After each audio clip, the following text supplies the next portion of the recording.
Bismillahirrahmanirrahim. Faslun syurutu wujubihi khamsatu asya'a.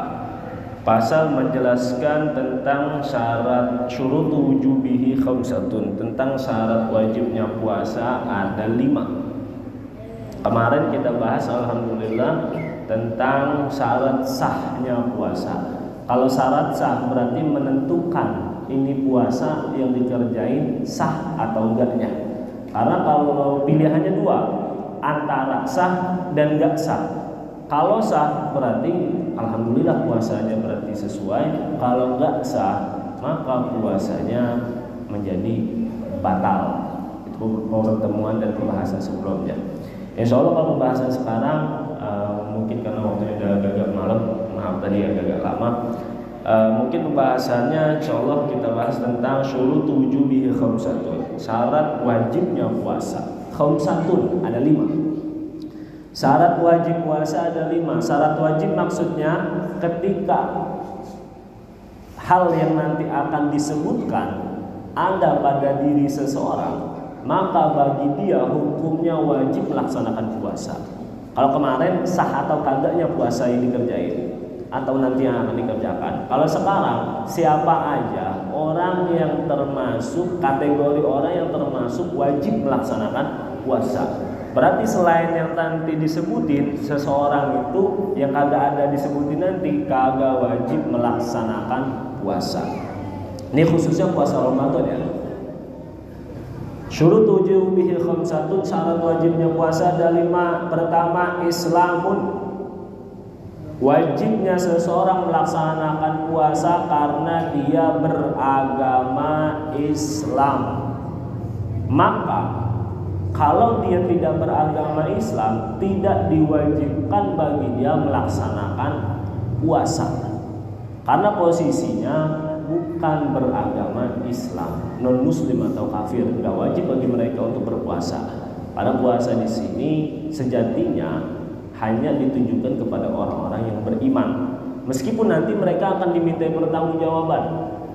Bang, orang-orang kafir mereka nggak melaksanakan ibadah, apakah nanti dimintai pertanggungjawaban? Sementara kita sebagai orang Islam aja harus melaksanakan ibadah, tetap bakal nanti dimintai pertanggungjawaban. Sekalipun bagi mereka kagak wajib melaksanakan puasa, tapi tetap mereka nanti akan diberikan dan diminta pertanggungjawaban. Sebagaimana firman Allah di dalam Al-Quran, wailun bisaqor. Ya Allah, mengapa kami ini disiksa di dalam neraka Saqor? Karena mereka itu lam yakun minal musholli, karena mereka enggak termasuk atau tidak mengerjakan ibadah sholat. Emang pembahasannya ibadah sholat, tetapi ibadah-ibadah yang lain pun nanti bakal dimintain pertanggungjawaban. Makanya wajib melaksanakan puasa di sini. Maksud wajibnya, syarat wajibnya ini pertama harus beragama Islam. Yang kedua, syarat wajib seseorang melaksanakan puasa taklifun. Taklifun itu mukallaf. Taklifun itu 2 kategori. Pertama, orang yang sudah balik. Kalau laki-laki ditentuin baliknya karena mimpi basah atau umurnya udah 15 tahun lebih. Kalau perempuan di penentuan baliknya karena sudah mengalami menstruasi head atau umurnya udah 15 tahun lebih. Laki-laki atau perempuan, laki-laki belum pernah mimpi sama sekali. Mungkin ada gak di sini belum pernah mimpi sama sekali tapi umurnya udah 15 tahun? Nggak ada ya? Atau perempuan udah 15 tahun tapi belum mengalami head sama sekali tapi udah 15 tahun. Maka ini perempuan atau ini laki-laki ketika dia udah umur 15 tahun, meskipun tanda-tanda baliknya tidak nampak dan tidak dia rasakan, maka tetap dihukumi sudah balik. Minimal umurnya 9 tahun, maksimal umurnya 15 tahun. Buat penentuan dia sudah balik. Baik dia, bagi laki-laki baik dia keluar sperma ataupun enggak, tapi udah umur 15 tahun, maka udah balik. Perempuan enggak keluar menstruasi sama sekali, belum pernah mengalami head sama sekali, tapi umurnya udah 15 tahun, maka tetap dianggap sudah balik. Itu batas maksimal seseorang dia dikatakan sudah balik udah umur 15 tahun. Yang kedua, mukallaf di sini pertama tadi udah balik. Yang kedua, berakal. Makanya ketika seseorang akalnya rusak atau seseorang akalnya ada gangguan, ketika seseorang akalnya nggak berfungsi, maka tidak wajib melaksanakan puasa. Ini akalnya berfungsi semua kan? Ya, makanya ngerjain puasa Ramadan. Karena dikategorikan seseorang yang melaksanakan ibadah puasa Ramadan berarti akalnya berfungsi. Pemahaman mukhalafahnya kebalikannya, berarti kalau dia nggak ngerjain puasa Ramadan, kecuali emang ada uzur ya, kecuali ada uzur, mungkin makanya harus benar-benar kita jaga-jaga banget untuk melaksanakan ibadah puasa Ramadan ini, karena cuma 1 bulan doang dalam 12 bulan dalam 1 tahun. Yang kedua, setelah Islam, yang kedua syarat wajibnya sudah mukallaf, sudah balik dan berakal. Tong, umur berapa tahun Tong? Umur berapa tahun? Umur yang di depan nih, umur berapa tahun? 9 tahun lewat gak? 1, 2, 3, 4 nih, 4 orang nih. Umur udah 9 tahun lewat belum? Umur.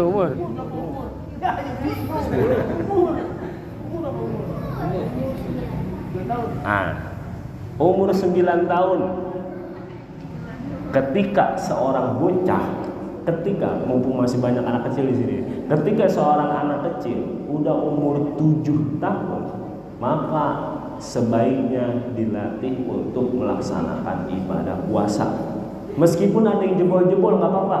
Yang penting di Ramadan itu dia ngelaksanain puasa. Umur 7 tahun, kayaknya di sini mau udah lewat dari 7 tahun kali ya, bocah-bocah ya. 7 tahun. Tapi kalau udah umur 10 tahun dia jebol puasanya atau enggak melaksanakan puasa, sama hukumnya seperti bocah udah umur 10 tahun kagak ngerjain sholat. Apa yang harus dilakukan oleh orang tuanya? Silakan ditegur, silakan dikenain sanksi, silakan dipaksa ketika dia udah umur 10 tahun, mau ibadah sholat atau ibadah puasa. Karena umur 10 tahun itu udah kemungkinan nih bocah balik. Bang, kalau umurnya belum balik, dia ngerjain ibadah, umurnya belum balik, berarti belum dikategorikan sebagai mukallaf. Tapi dia ngerjain ibadah, puasa dia kerjain lagi selama 1 bulan, sholat nggak pernah ketinggalan 5 waktu, baca Al-Quran sering karena emang setiap hari ngaji, padahal dia belum balik. Maka ketika bocah umurnya belum balik, dia ngerjain banyak ibadah, itu pahalanya nyampe ke orang tua.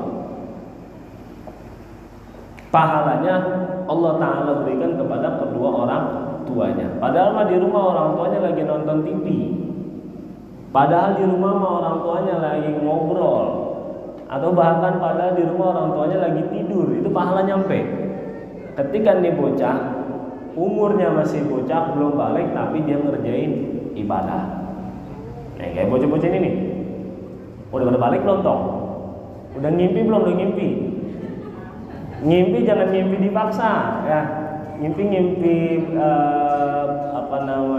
alami aja. Jangan sampai ngeluarin secara terpaksa. Bahaya kalau ngeluarin secara terpaksa.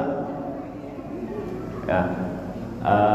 Manis ta'jala qabla awanihi uqiba bihirmanihi. Ada salah satu kaidah. Manis ta'jala qabla awanihi uqiba bihirmanihi. Ketika seseorang belum mendapatkan sesuatu yang seharusnya didapatkan, tapi dia paksa biar dapat duluan, maka nanti akan dia rasakan akibat bahayanya. Ketika dia belum dapat, dia paksa biar dapat, maka nanti akan dia rasakan dampak negatifnya, dampak bahayanya. Sama seperti yang makata ngeluarin tapi secara terpaksa, ngeluarin tapi pakai alat bantu, ngeluarin pakai tangan dan lain sebagainya. Kayak kalau bocah-bocah umurnya belum sampai balik, jangan dipaksa balik, khususnya laki-laki. Ini bocah-bocah kayak gini kalau dia ibadah, maka dia belum balik, maka ibadahnya sampai kepada orang tuanya.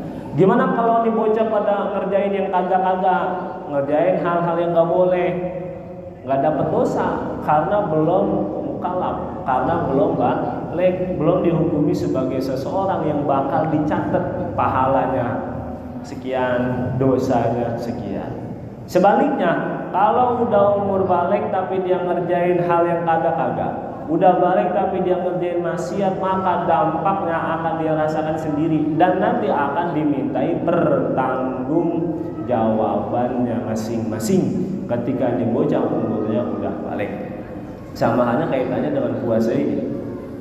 Udah balik tapi belum puasanya ada yang jebol tanpa uzur, ya dia akan rasakan pertanggungjawaban nanti masing-masing ketika menghadap Allah Subhanahu wa taala.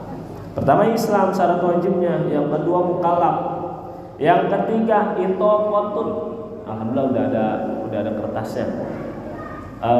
Sedikit pesan saya tong ya, yang udah atau neng udah pada dapat kertasnya, pegang, jangan pegang, bawa pulang, silakan bawa pulang masing-masing. Ingetin, setiap malam Kamis bawa ke masjid.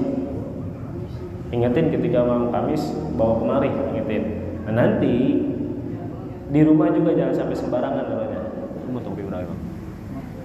Ah, ya motor berapa is? Hah? Lagi kurang, baca bro.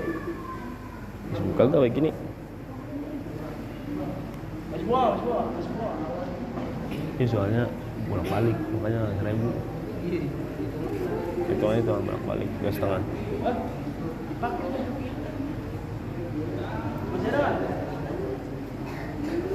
Ya. Yang ketiga dilanjut syarat wajib puasa yang ketiga mampu. Maka seseorang kalau dia nggak mampu tidak diwajibkan melaksanakan puasa. Contoh yang kagak mampu siapa? Orang tua.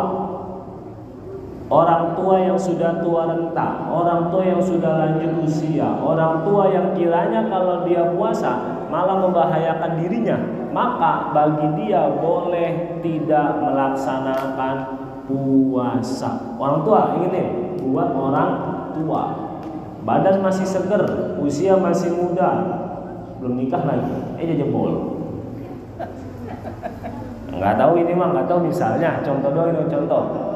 Ini ngomongnya buat orang tua. Kalau orang tua dia udah lanjut usia, maka bagi dia boleh tidak melaksanakan puasa, asalkan ketika dia berpuasa malah membahayakan dirinya masing-masing, maka boleh bagi dia tidak melaksanakan puasa. Berapa sih umur seseorang dianggap lanjut usia? Ya pokoknya udah umur udah tua renta, kiranya dia emang gak bisa puasa sama sekali, boleh dia tidak puasa. Dan nanti ketika di luar Ramadan, dan nanti ketika selang beberapa hari atau beberapa waktu, jangan langsung di hari itu.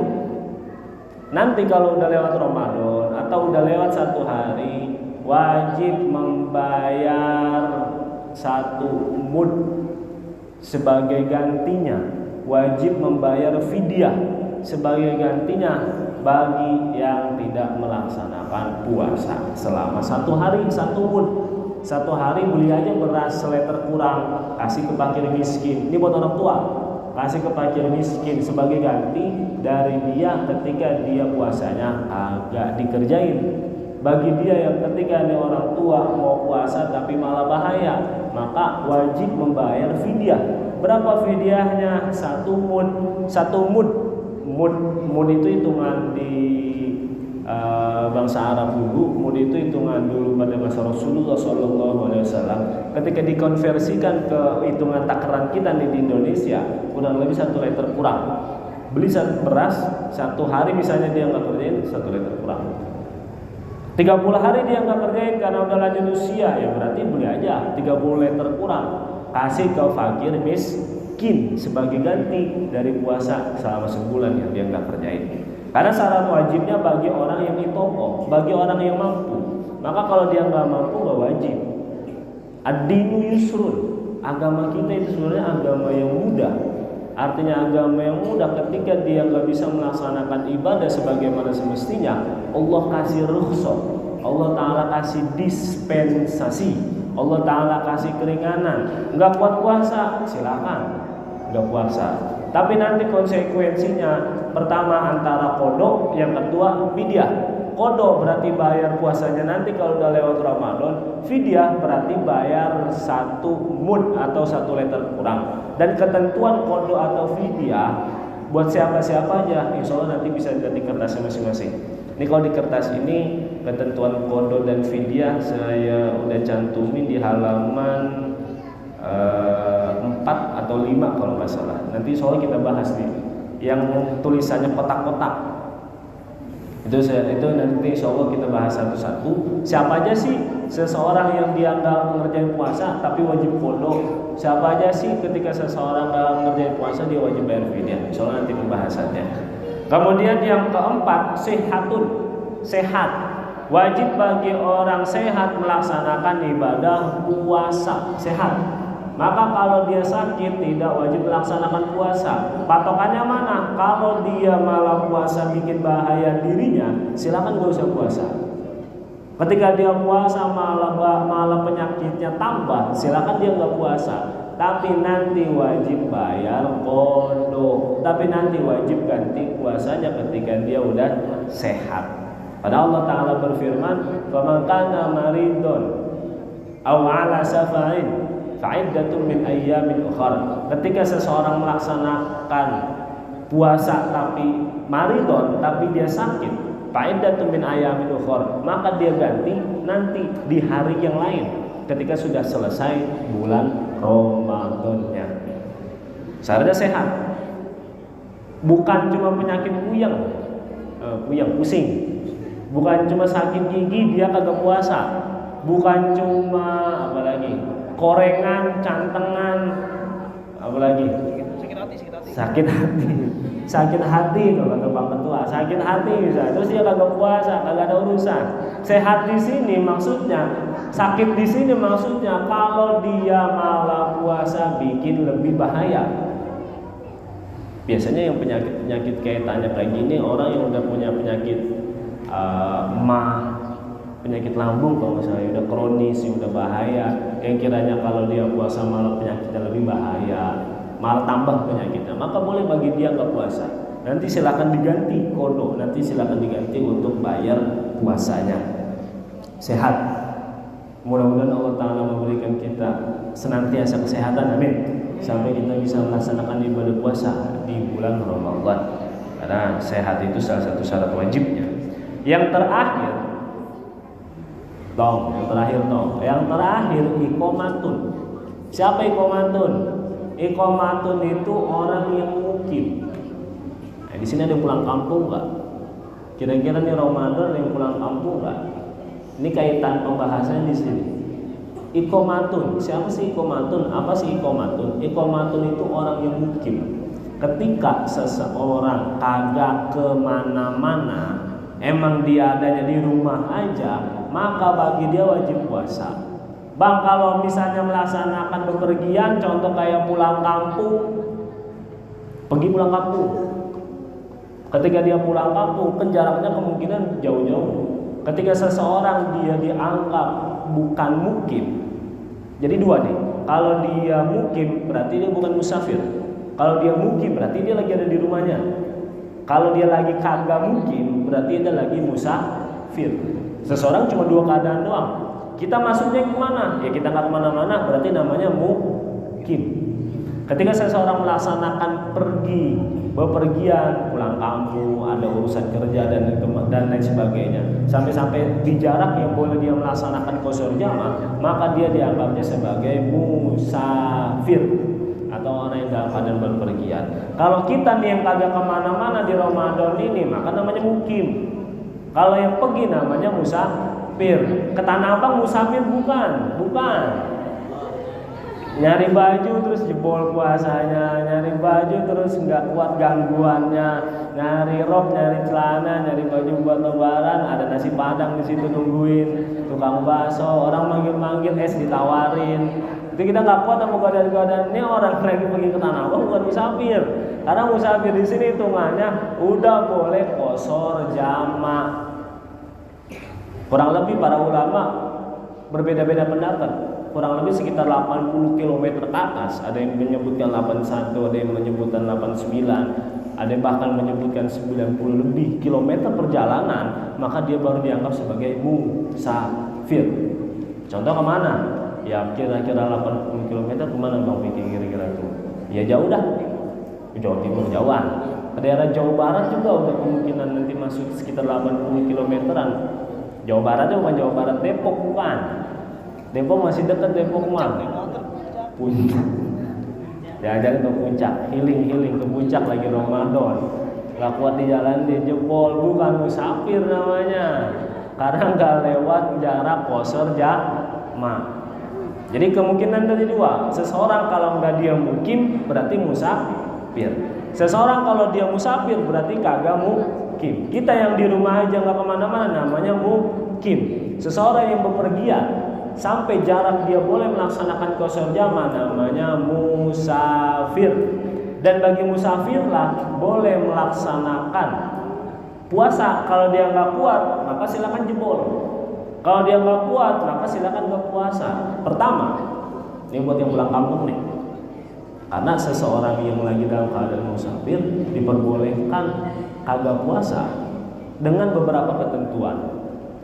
Pertama, ini pulang kampungnya atau ini bepergiannya bukan ba'da subuh, tapi bepergiannya keluar rumahnya sebelum subuh, atau pas lagi sahur, atau tengah malam pulang kampungnya, berangkat dari rumahnya, baru boleh dia tidak puasa ketika di siang harinya karena sudah di perjalanan.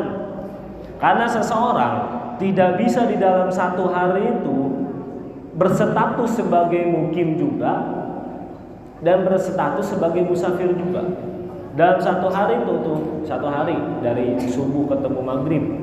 Gak bisa seseorang yang mau jebol atau mau kagak puasa berstatus sebagai dua status nih.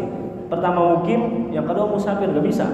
Kalau dia mukim dan musafir di hari itu juga, artinya habis subuh dia baru keluar, mau jam 7 pagi kayak jam 8 kayak jam 9 kayak, apalagi yang keluar rumahnya jam 12 siang. Tapi dari habis subuh udah nyarapan, udah sarapan, kagak boleh bagi dia kagak puasa. Wajib bagi dia kalau habis subuh keluar buat pulang kampung atau buat bepergian, perginya habis subuh, maka wajib bagi dia berpuasa.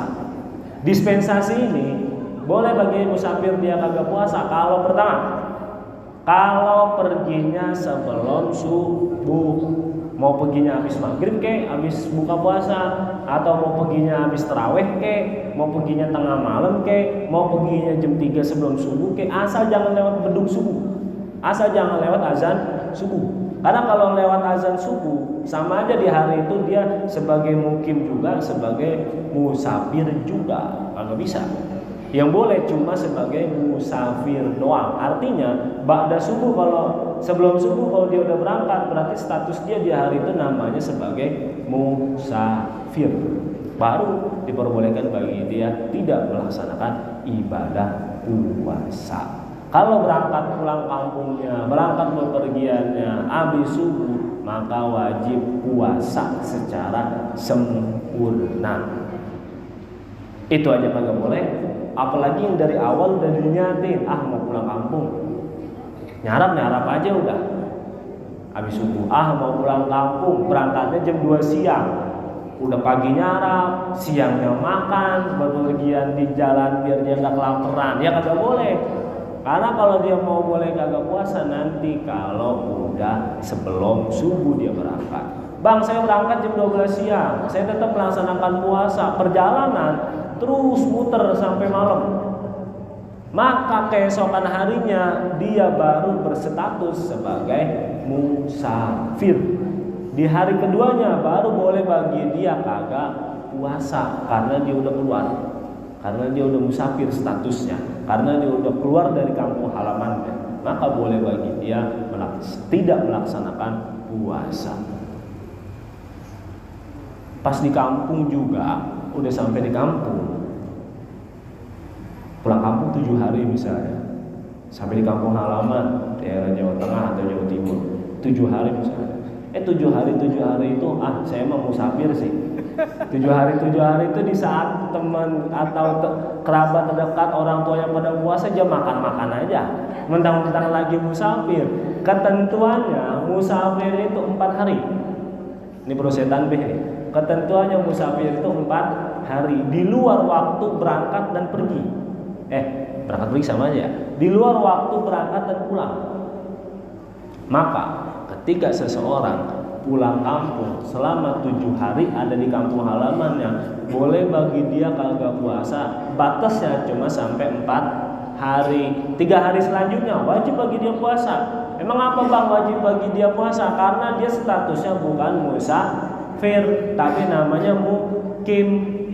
Musafir itu limit waktunya cuma 4 hari. Batas waktunya cuma 4 hari, kagak boleh lebih.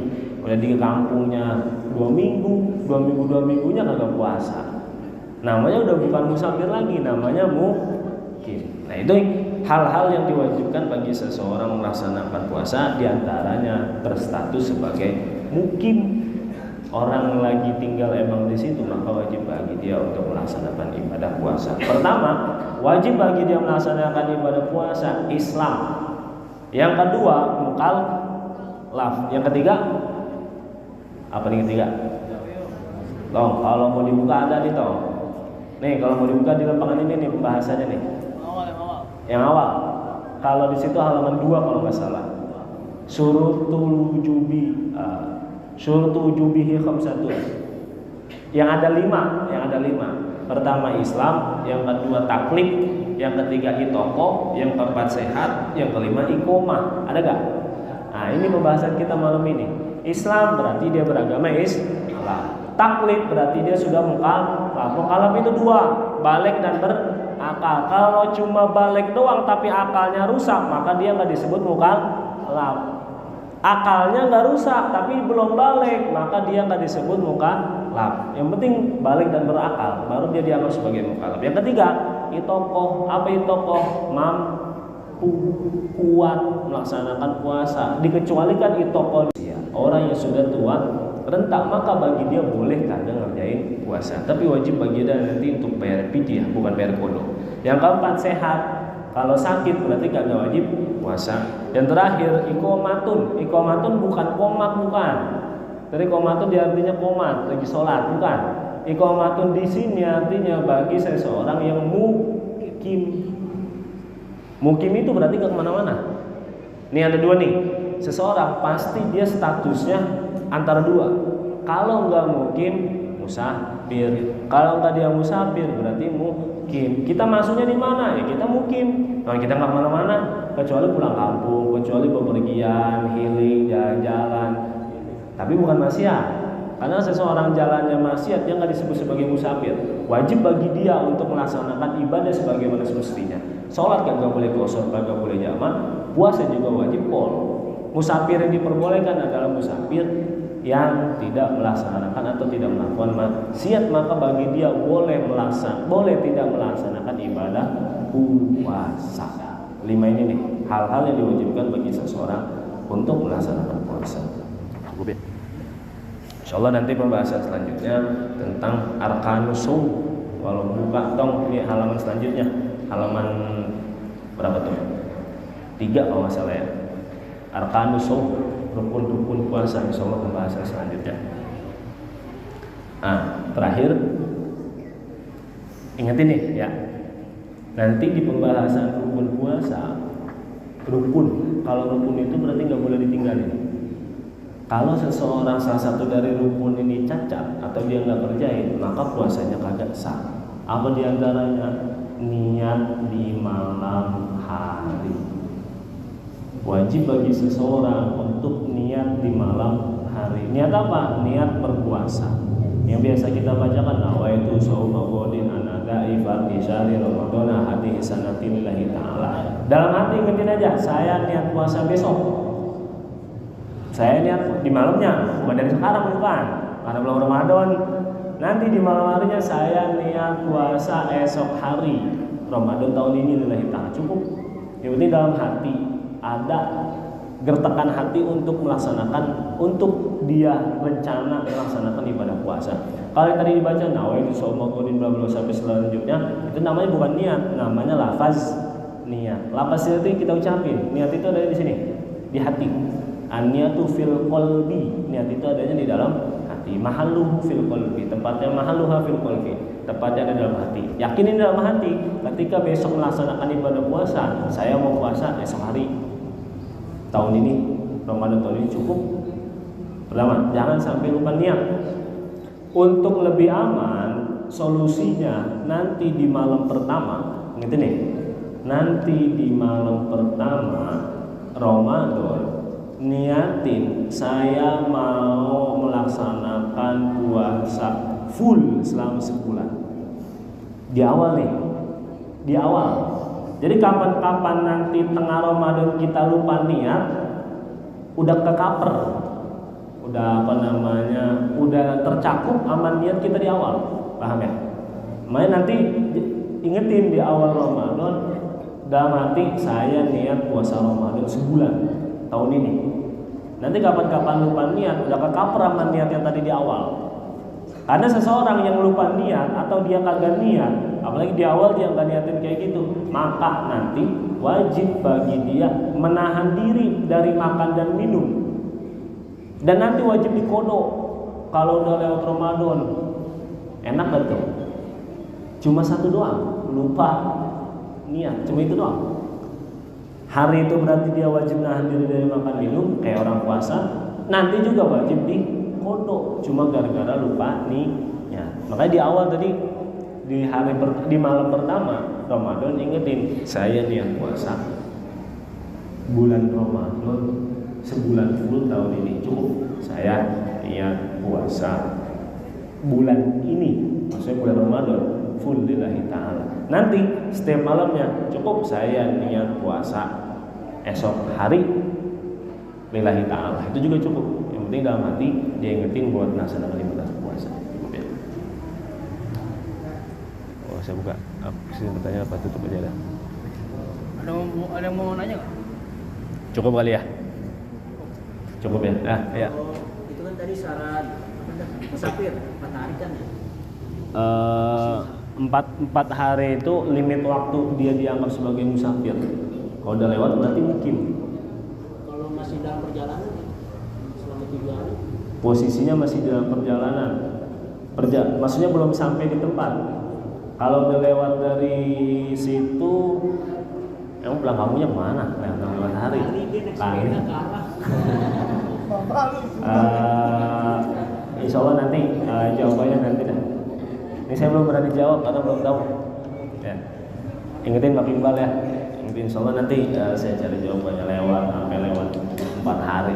Lama banget itu kejauhan. Nanti insya Allah jawabannya. Ingetin aja pertanyaannya. Kebetulan pertanyaan ini saya nggak tahu jawabannya. Ada lagi? Ingetin Bang Iqbal ya, ingetin aja. Ingetin. Iya. Saya jawab belakangan. Ada lagi ya? Cukup. Udah kemalaman. Ini mulai juga kayaknya tadi udah rada kemalaman makanya. Mana fotokopi lagi? Ya, fotokopinya langsung kasih yang belum. Bye.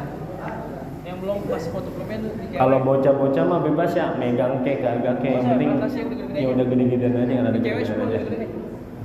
Cewek gede-gede, yang udah gede semua ya. Ya. Kalau ada yang belum dapat juga, tinggal ngontek Bang Pikih aja. Terus minggu depan bawa pulpen atau pensil buat catat materi. Alat tulisnya. Oh. Terus minggu depan kan udah masuk puasa. Seperti biasa jam 9 kita mulainya. Karena kan terakhir pernah jam 8. Jadi sama 9 lah. Cuma kita mulai. Sebentar aja. 9 ya. Ya, siap. Sebenarnya ini juga kitab Safinatun aja. Mungkin kalau teman-teman di rumah ada kitab Safinatun aja ya bawa aja. Ini cuma saya salin doang sama sedikit edit dikit doang biar ada tampilannya. Cukup ya? Wallahu a'lam bishawab. Terakhir taruh Rabbil pananya dong. Terakhir kita raudhah min riyadil jannah ala hadhihi niyyah wa ala kulli niyyatin shalihah la hadratin Nabi Muhammad sallallahu alaihi wasallam. Al-Fatihah. Bismillahirrahmanirrahim. skip. Alhamdulillahirabbil alamin.